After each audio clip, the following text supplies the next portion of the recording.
வீட்டிலேருந்து வெளியே போகிற ஒவ்வொரு ஆம்பளையும் சொல்கிறேன். மோஸ்ட்லி ஆம்பளைங்களை பார்க்கும்போது கடினமாக தெரியும். வெளியேருந்து பார்க்கும்போது அவன் இன்னும் பெரிய அப்படி போகிறான் உங்களுக்குலாம் என்னடா நீங்கள் என்ன மாசமாக இருந்தீங்களா பெற்றீங்களா அப்படின்ற மாதிரிலாம் கேட்பாங்க.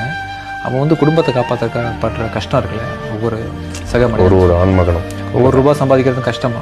ஒரு சொசைட்டி டக்குன்னு வாடா ராஜா நீ நல்லா வேலை செஞ்ச இதோ எடுத்துக்கொண்டு வெகுமானம் தர போகிறாங்களே, அதுக்கு பேசுறது கொடுக்கறதுக்கு 1000 பேர் பிரச்சனை பண்ணுவானுங்க. ஸோ அதெல்லாம் வாங்கி குடும்பத்தை பத்திரமா பார்த்துக்கணுன்ற எண்ணத்தோட ஒவ்வொரு ஆம்பளையும் அவன் ஒன்று வாழ் வச்சுட்டு வாசலில் நிற்கல. அவன் ஓட்டமும் நடையுமே குடும்பத்துக்கானது. மோஸ்ட்லி 90% ஆம்பளைங்களோ பசங்களோ அம்மாக்காக வந்து கஷ்டப்படுறாங்க தான். ஆக்சுவலாக பேச்சு துணைக்கு ஆள் இல்லாமல் இருக்கலாம் சம்டைம்ஸ் வீட்டில். அதனால பசங்க மறந்துட்டாங்கன்னு பெற்றவங்களும் நினைக்க வேண்டாம். ஆக்சுவலாக அவன் ஓடுறான். காலையில் வந்து போயிருக்கான், ஈவினிங் வந்து நேரம் இல்லாமல் கை கால் பெயினோட படுத்து தூங்குறான். மறுநாள் பொண்டாட்டிக்கு பதில் சொல்கிறான். பிள்ளைங்க வந்து அப்பா கேக் வாங்கிட்டு வரலையா, அப்பா கேட்கும். ஸ்கூல் ஃபீஸ் கட்டலன்னு பொண்டாட்டி கேட்பான்.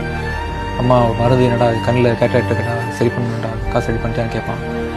பண்ணிடலான்ட்டு போவான். ஆக்சுவலாக என்னடா பிள்ளை கண்டுக்க மாட்டேங்குது, நம்ம வந்து பால் ஊட்டி வளர்த்தோன்னு நம்ம நினைப்பாங்க. ஆனால் அந்த அவனுக்கு தான் தெரியும் அந்த பெயின், எவ்வளோ ப்ரெஷர். அவன் வந்து இப்படி போயிட்டு அழுவான் தனியாக. அம்மாவுக்கு பண்ண முடியல, அச்சா கடன் கிடைக்குமாடா, காசு கிடைக்குமாடா, கிரெடிட் கார்டு கிடைக்கும் கொடுத்துட்றாங்க, எவ்வளோ வட்டிங்களா அப்படின்னு இப்படிலாம் பேசிகிட்டு இருக்கான். ஒவ்வொரு சக மனிதனும் சொசைட்டியில். உண்மைதான்.